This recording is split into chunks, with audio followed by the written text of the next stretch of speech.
शुरू करते हैं। शिक्षण विधियों में इन नियमों का सिद्धांतों का अनुसरण किया जाता है तो सीखने का कार्य अधिक संतोषजनक हो जाता है। यानी कि शिक्षण की विधियों में अगर नियमों और सिद्धांतों का प्रयोग करके तब अधिगम किया जाता है तो अधिगम में सीखना और भी अधिक संतोषजनक हो जाता है। यह कथन इन चारों में से किसके द्वारा कहा गया था? तो यह कथन आपका कहा गया था रायबर्न साहब के द्वारा। अधिगम क्या है? अधिगम की परिभाषा पूछी हुई है। तो अधिगम अनुभव और प्रशिक्षण द्वारा व्यवहार में परिवर्तन ही क्या कहलाता? अधिगम कहलाता है। चाहे वो परिवर्तन आपका अधिगम प्रशिक्षण से द्वारा आओ या अनुभव के द्वारा आओ, अनुभव या प्रशिक्षण द्वारा व्यवहार में परिवर्तन ही क्या कहलाएगा? अधिगम कहलाएगा। थोरनडाइक ने अधिगम के 3 प्रमुख नियम बताए हैं। तो कौन सा नियम इन नियमों में सम्मिलित नहीं है? देखो, अभ्यास का नियम इसका मुख्य नियम है, प्रभाव का नियम भी मुख्य नियम है, तत्परता का नियम भी मुख्य नियम है, आत्मीकरण का नियम मुख्य नियम नहीं है। एक परिस्थिति में सीखना दूसरी परिस्थिति में सीखना कथन में संबंध होता है। तो सीखने का इस प्रकार का नियम क्या कहलाता है? संबंध परिवर्तन का नियम कहलाता है स्टूडेंट्स। जब एक परिस्थिति में सीखा हुआ जो आपका अधिगम है वो दूसरी परिस्थिति में सीखे गए अधिगम से संबंध रखता है तो इस प्रकार का अधिगम आपका संबंधित परिवर्तन का नियम कहलाता है स्टूडेंट्स। अधिगम का स्थानापन्न सिद्धांत के प्रवर्तक कौन हैं? तो अधिगम के स्थानापन्न सिद्धांत के प्रवर्तक है एडविन गुथरी साहब। कौन स्टूडेंट्स? एडविन गुथरी हैं। अभ्यास द्वारा व्यक्ति को किसी भी कार्य में निपुण बनाया जा सकता है। यह कथन अधिगम के इन चारों में से किस सिद्धांत से संबंधित है?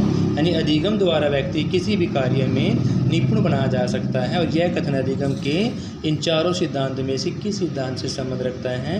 तो यह संबंध रखता आपका प्रयास एवं भूल का सिद्धांत। किससे संबंध रखता? प्रयास एवं भूल के सिद्धांत से। थोरनडाइक का अधिगम का प्रयत्न एवं भूल का सिद्धांत इनमें से किस नियम पर आधारित है? तो यह आपका बहुप्रतिक्रिया के नियम पर आधारित है। यह किस पर आधारित है? बहुप्रतिक्रिया के नियम पर आधारित है स्टूडेंट्स।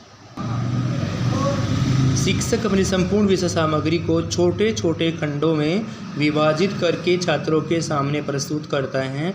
यह अधिगम की किस नियम पर आधारित है? आंशिक क्रिया का नियम है स्टूडेंट्स।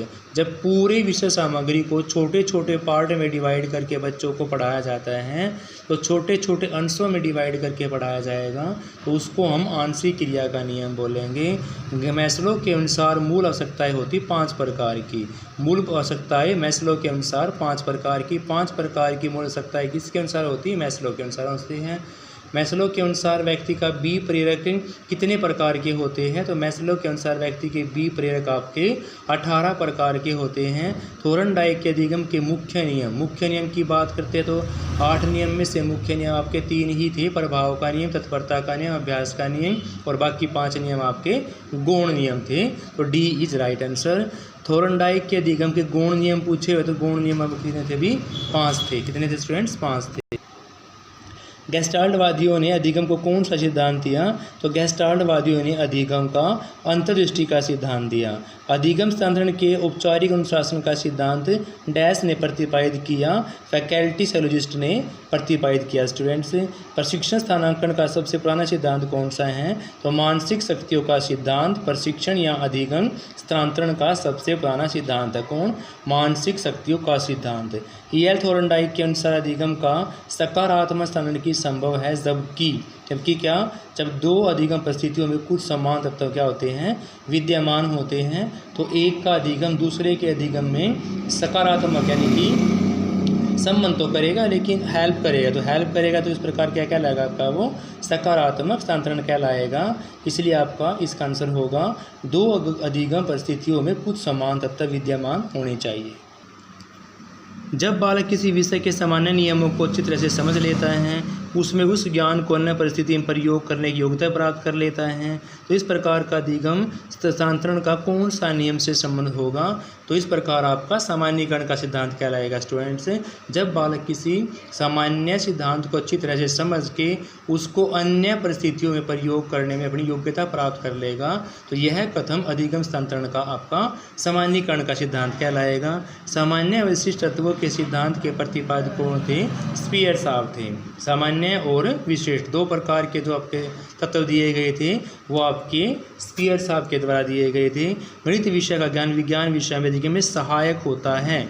यह तथ्य अधिगम सरण के किस सिद्धांत से संबंध होता है? यह होता आपका समताविक सिद्धांत के पर, यानी कि गणित विषय आपका विज्ञान विषय से संबंध रखता है हेल्प भी कर दूसरे को सीखने में, तो समतात्विक सिद्धांत कहलाता है, समतात्विक सिद्धांत। इन चारों में से आपने सम्मिलित करना है। अधिगम दिया हुआ है, उसके प्रवर्तक दिए हुए हैं। समतात्विक फैकल्टी सिलोजिस्ट का बिल्कुल सही है, वो सही नहीं है।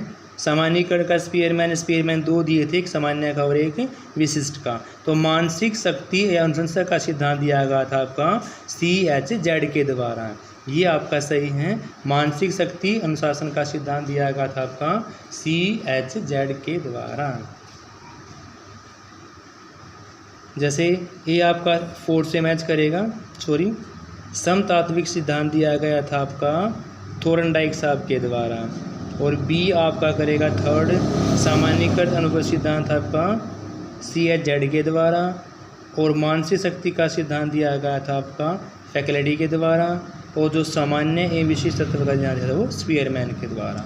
आपको देखो सामान्य विशिष्ट का याद है, तो सामान्य विशिष्ट का आपको मैचिंग करना है स्पीयरमैन के द्वारा S और P, यानी कि सामान्य का सिद्धांत और विशिष्ट का सिद्धांत आपका स्पीयरमैन के द्वारा दिया गया था, और बाकी आप इसके अकॉर्डिंग अलग भी निकाल सकते हैं। जब एक परिस्थिति में प्राप्त अधिगम का प्रयोग अन्य परिस्थिति में सीखने में कठिनाई पैदा करता है, सहायक नहीं होता है, कठिनाई पैदा करता है, सहायक नहीं होता, तो वो क्या लाएगा आपका नकारात्मक स्थानांतरण। अधिगम स्थानांतरण के किस सिद्धांत की मान्यता है कि मानव मस्तिष्क की विभिन्न शक्तियों जैसे स्मरण शक्ति है, अवधान शक्ति है, कल्पना तरह शक्ति है, परस्पर स्वतंत्र रूप से कार्य करती हैं, तो इनका विकास अभ्यास स्वतंत्र रूप से किस प्रशिक्षण द्वारा किया जा सकता है? तो यह आपका किया जा सकता है औपचारिक अनुशासन का सिद्धांत। अधिगम के किस सिद्धांत में अभ्यास द्वारा सीखने पर सर्वाधिक बल दिया जाएगा? तो यह दिया जाएगा आपका उद्दीपक अनुक्रिया सिद्धांत पर। CHZ ने अधिगम स्थानांतरण में किस सिद्धांत का प्रतिपादित किया था? तो CHZ के द्वारा सामान्यीकरण का सिद्धांत दिया गया था, सामान्यीकरण का सिद्धांत CHZ के द्वारा। अधिगम स्थानांतरण के समतात्विक सिद्धांत कौन थे आपके?